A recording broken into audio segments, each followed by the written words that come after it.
I know that a lot of us Muslims, we believe that it was a journey in a dream, and some believe that it was a physical journey.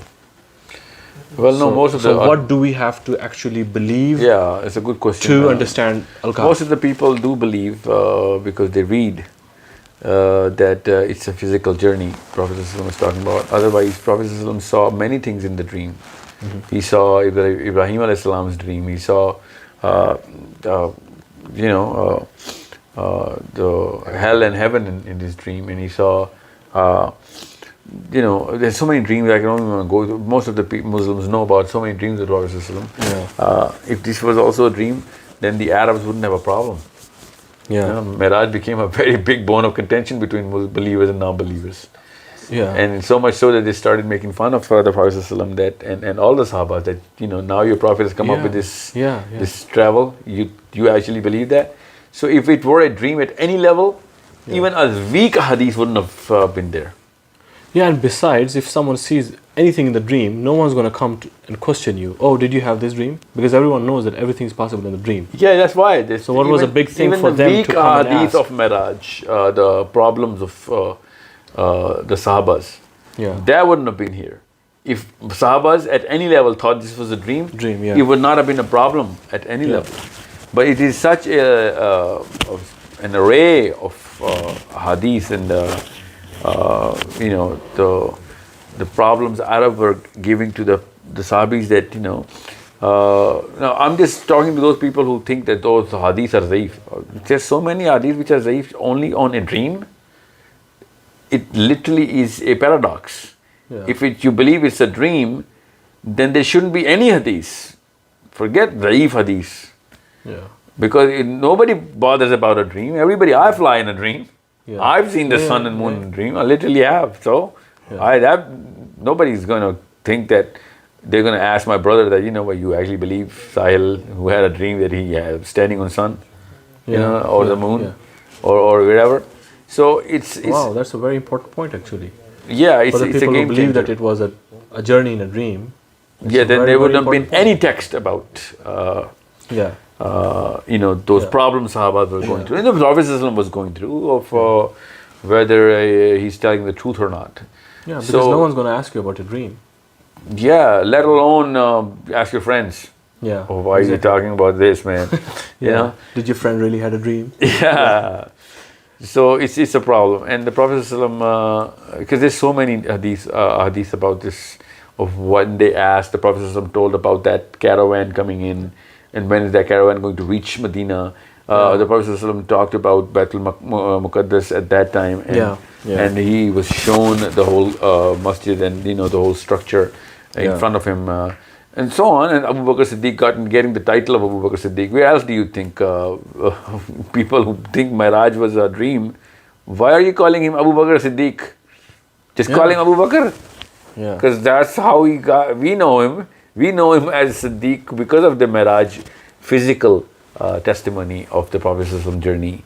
Otherwise, whoever believes the Prophet ﷺ saw it in a dream, this first Khalifa is called Abu Bakr only. Okay? Wow. Because Siddiq is the word given. Otherwise, what do you think? Why was he called Siddiq? That's a question. A burden of proof is on you then. And there's so many things about why Miraj is a physical journey. Wow. I mean, it's everywhere. I mean, so... that's a very strong, logical argument.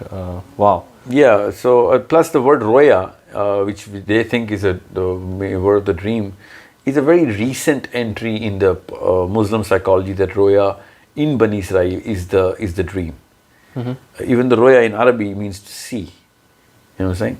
When we say roya, roya te halal does not see the moon in the dream. They see it, Yeah. So it's the same word. I don't know why just roya has to be a dream only. They just don't know Arabic that much, or maybe they're too biased about whatever scholar came up with his own dream of putting this as a dream. Yeah, or maybe they just can't make sense of this, a physical journey. So no, they try to find other ways. Somehow I've seen a common pattern that people who think Prophet ﷺ had a dream in the Miraj, somehow they are very pro-science. Somehow it's just a weird anomaly.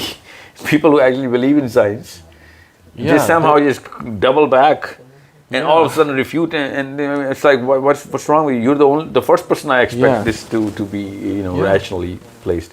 But since science does not really explain an actual man traveling like that, especially not without a jet, so science, maybe that's why they're too biased about science, and they think that Muslims, I don't know why we just keep on calling them human. Then Muslim psychology is why Muslims are not humans. Well, I'm just saying, Muslims are naturally humans.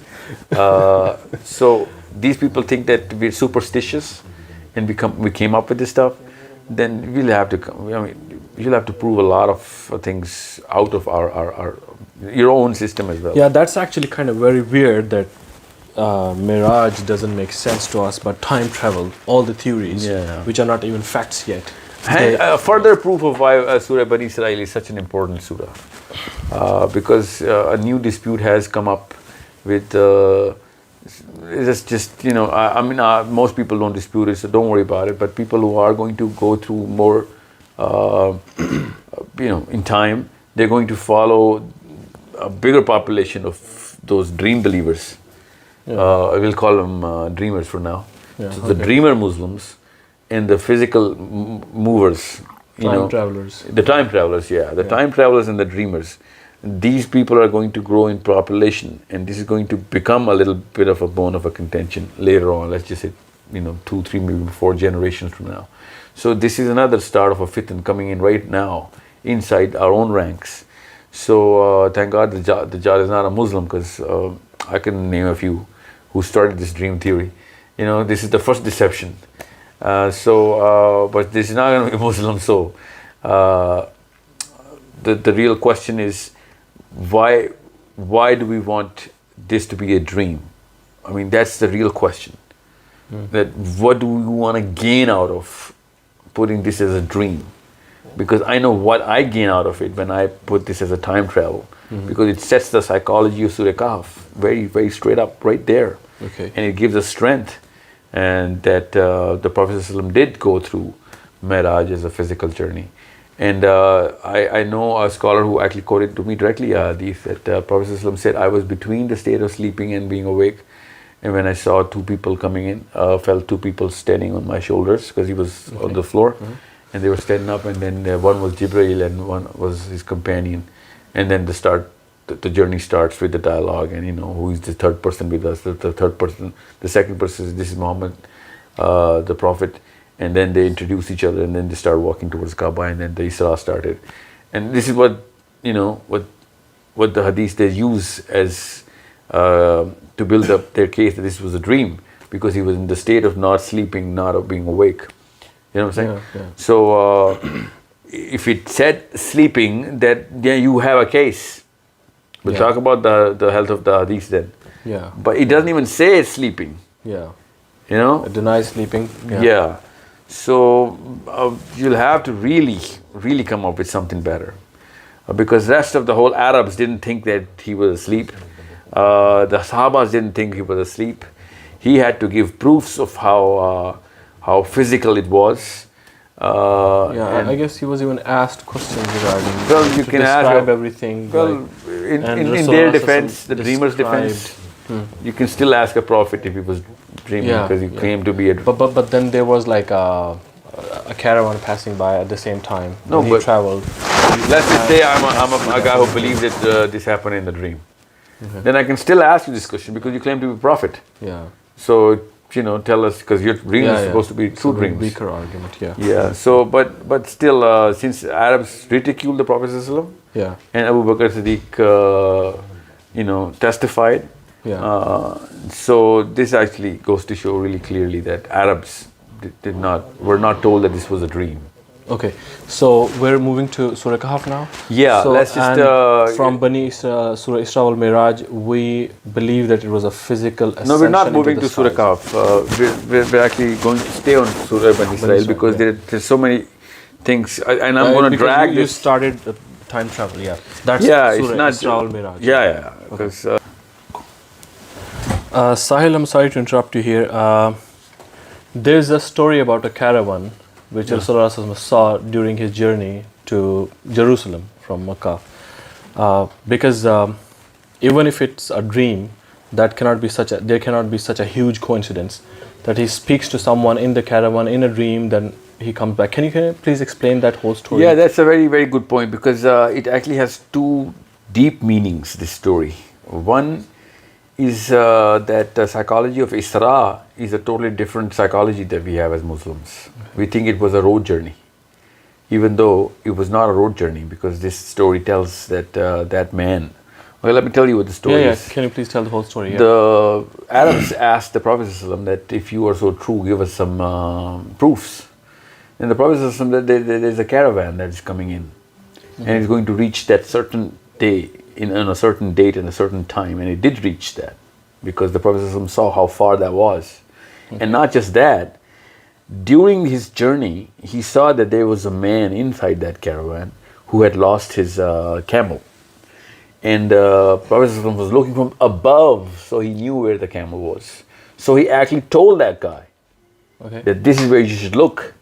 Okay. Like he called him out? Yeah, he called him out, yeah. And then we know he called him up from the sky, because that man said that, yes, I heard Muhammad's voice from above. So Isra was also in the air. This is the other meaning. Isra was not a land-to-land journey. Yeah. Okay. So the other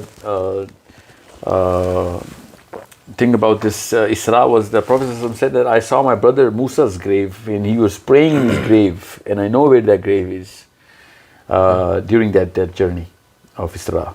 This did not happen on Miraj. Miraj is a vertical ascent up to the heavens. Yeah. So all of these things happened.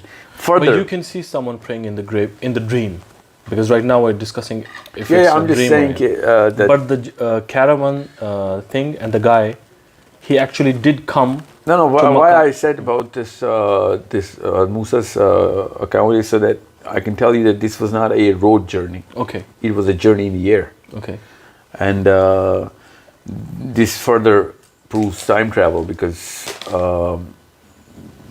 this journey is about 1,200 kilometers aerial distance.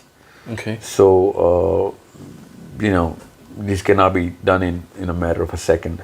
Yeah. Or however long it took. So when the Arabs asked for the proofs, this man came, the caravan came at the right point and the right time and the right day. And this man was asked, and he said, yes, I did lose my camel, and I did hear the Prophet's voice. Wow. Okay. And so that cannot be in a dream, because you cannot be just saying anything in the dream. And if I see you in my dream and I tell you to do something, you're not just going to come to my home next day and say, I heard you say that. Yeah. So again, that's a secondary proof. The primary proof itself is Arabs asking for the proof. Yeah. You know what I'm saying? Whatever he gave as proof is secondary in this argument. Okay. So again, for people who really are looking into this sort of confusion, this literally nails it, that this is not a journey in the dream. Okay, so from Bani Israel, what we have to learn is the time travel. Yes? Before we move on to Surah Al-Kahaf. Not just the time travel, but the technology of time travel. Okay. Because these are two different sorts of technologies that were used. Okay. Can you please explain? The Isra was done. What do you mean by technology? Technology, it's a technical it's like term. a mythical story. No, it's not. I'll tell you why. But we just believe it because we're Muslims. We just don't. Well, I don't want to use the word just, because that just lowers the psychology. We just believe it means that's how most of the Muslims do, actually. No, well, I'll tell you. That's why we can never justify it. We can never argue about it. We just say, it's a matter of our faith. He did travel and... Yeah, but it shouldn't be said in an inferior psychological way. Yeah. It should be a very superior thing. Mm-hmm. Because Newton didn't say, hey, you know what, I just believe that there's gravity. No, he said it is gravity. Yeah.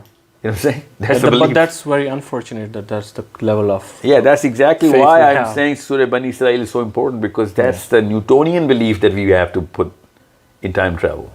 Okay. Einsteinian belief that we have to put inside time travel. Way more than him, actually. He was theorizing it. We actually have proof. Yeah. You know what I'm saying? So we don't just believe it. We actually believe that this is the only thing which is true. When a scientist says, hey, you know what, Einstein is proven wrong, we don't care. We don't believe it because Einstein said it. We believe because Muhammad bin Abdullah Sallallahu Alaihi Wasallam said it. Yeah. And we know that, if we believe at that level, we might just have a shot at, being those of the Siddiqeens. So it means we do have a real man who experienced time travel.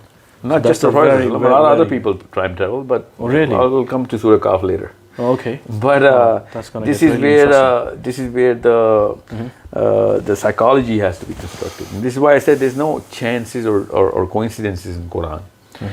The concept of time travel, concept of angels taking Prophet ﷺ, in a linear direction from Kaaba to Baitul Laham, where the Dome of the Rock, Yeah. where the ascension did take place. This is something which is Surah Bani Israel, it's not Surah Kahf. So when we understand this, and then we go to Surah Kahf, then we come to Surah Kahf really well prepared as to how to look at Surah Kahf altogether. In different chapters, you see that unless you know what all of this is all about, you won't be able to put Ashab-e Kahf's time travel and Zulkarnain's journey, because Zulkarnain travels through the Isra this first part of Miraj is, which is Isra. Okay.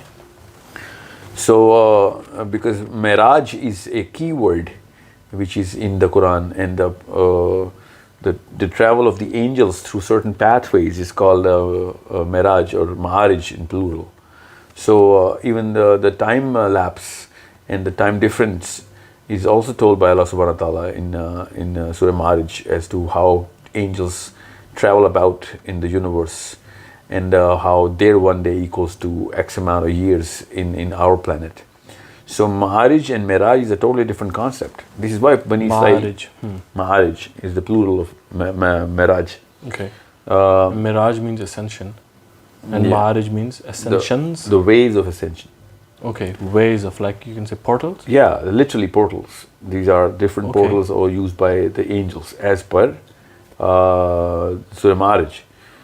That's the name of a surah. Wow. So we have a surah in the Quran. Yeah, we have which a talks surah. about ways of ascension, Yeah, portals. for angels. Okay. Yeah, and even the time differential is given in that surah. Okay. The time which is taken Yeah. by an angel is a day at that portal It's like 50,000 years on this planet. on this planet. Yeah. So this is something which is a very clear psychological construction of a Muslim mind as to how all of this universe is coming about and how things are going. And since Surah Bani Israel talks about two different types of travels, so we can't just say, oh, it's a Miraj, so Ma'arij. No, it's not. Isra is also there. Okay. So there's another way Okay. to travel other than those. So there's a angelic way, portals. there's a portal to traverse the earth, and Yeah. then there's a way to exit the earth. Yeah. yeah. Okay. That's So there's two kinds of traveling that has two kinds of ways. Ways. Yeah, That is also. Okay. So once we have that in order, then we can actually understand what kind of choice of words Allah subhanahu wa ta'ala used in Surah Kahf. Okay. Because He uses certain words. And those certain words are used all over the Quran. We just somehow, don't use the meaning of those words in Surah Kahf somehow. And this is a problem that we need to solve. And this is why I said Bani Israel actually is a very key element of Surah Kahf. Its placement, its concept, and the types of journey, and time lapse, and so on and so forth.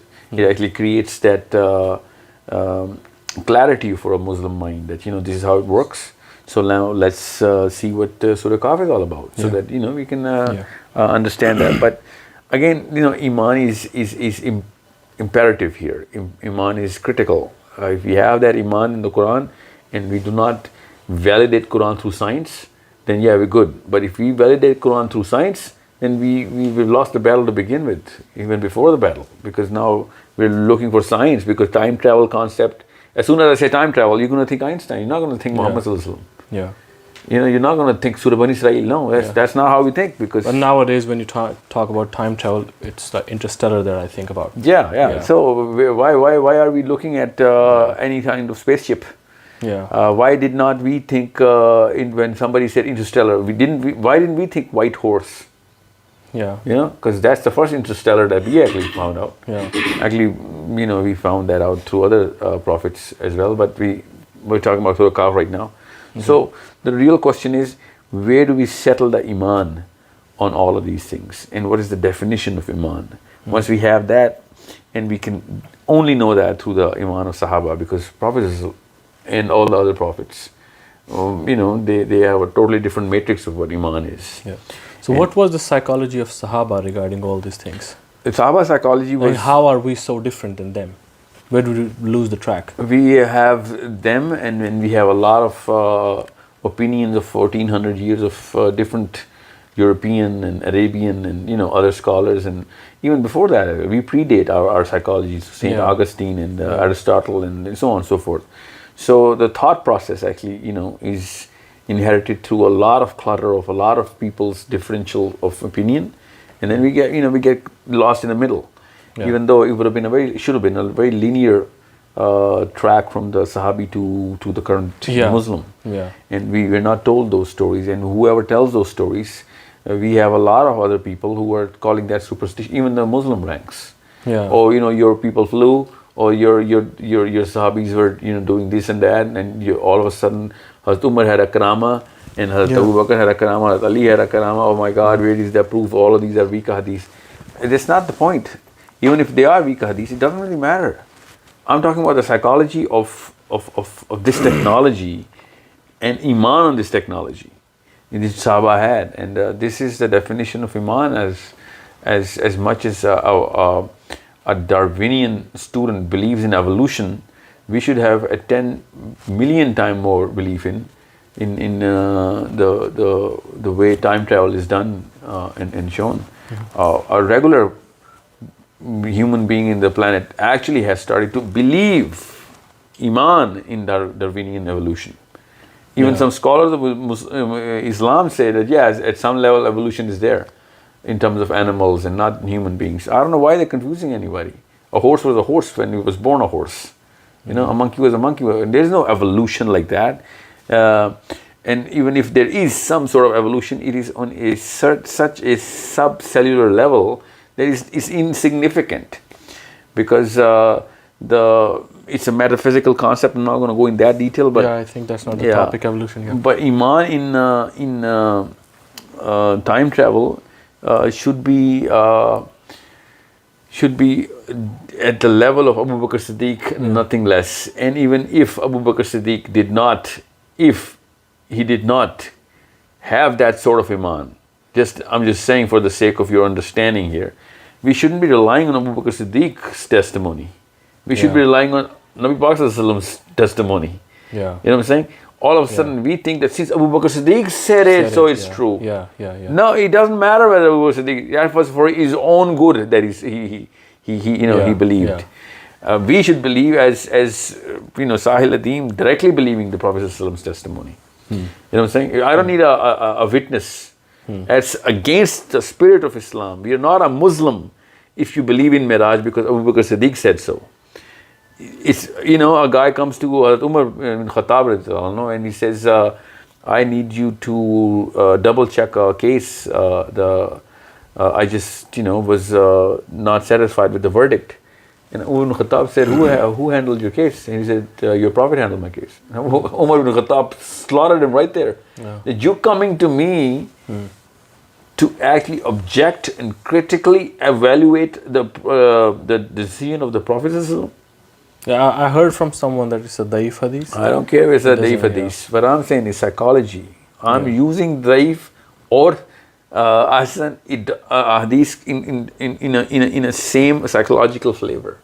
You know what I'm saying? He better have killed that guy. That's what I want.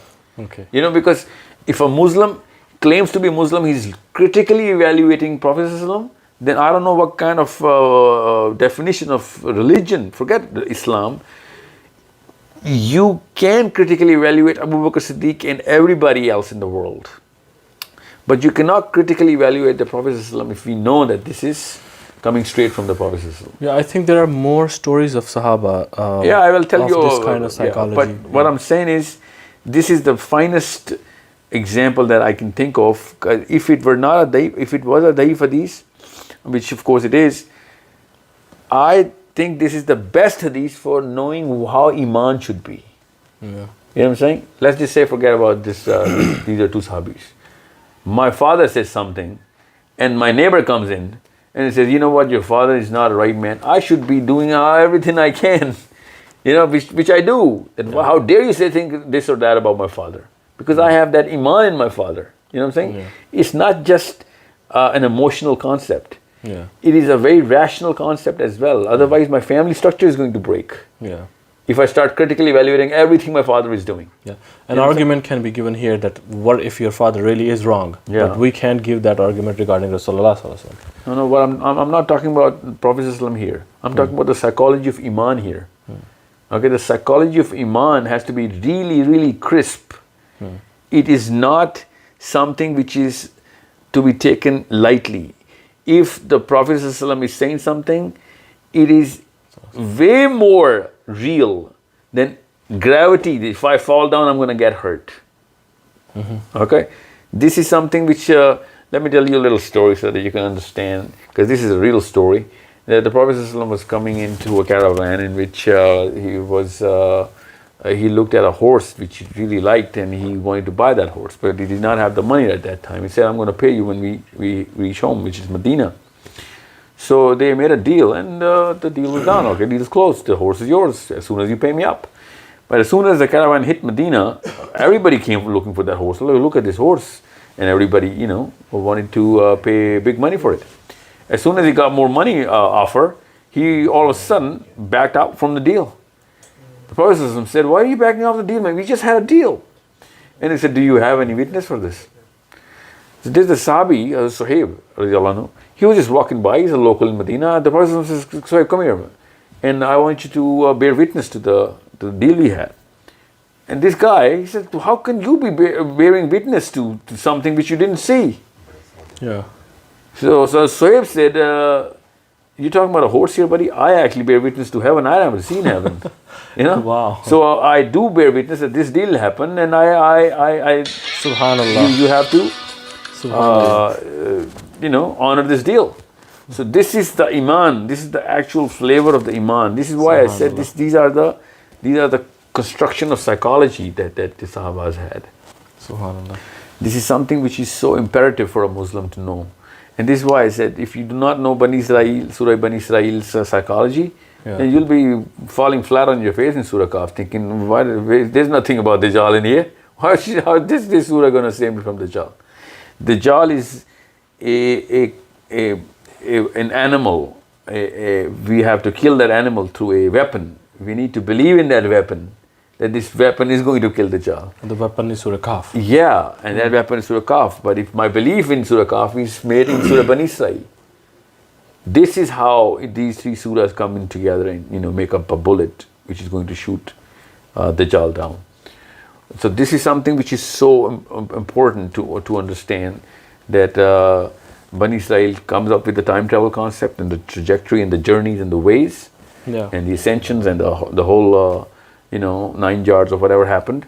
And then we enter Surah Kahf, and then you'll like, if you have the total iman on how these ways come about and how these journeys happen. And then when we enter Surah Kahf, all of a sudden things fall way easier in the right places than if you just start Surah Kahf cold. Okay, Subhanallah. So it's about the first 10 verses of the Surah Kahf. Okay. Surah Kahf actually starts, let's just start with the name now. Okay. Technically speaking, this surah should have been called Zulkarnain. That's You're making a big claim. Yeah. Well, no, I'm just giving you a pattern of the Quran. Okay. Any subject that is discussed the most is determined as the as the title. Surah Luqman is by Surah Luqman's accounts and everything, and so on and so forth. Zulkarnain is discussed in such great detail that it wouldn't have been such a big surprise if we call it Surah Zulkarnain. Okay. But there's a reason why Surah Kahf is Surah Kahf. You have to understand that. And Surah Bani Israel is building up that concept. Okay. Because there's something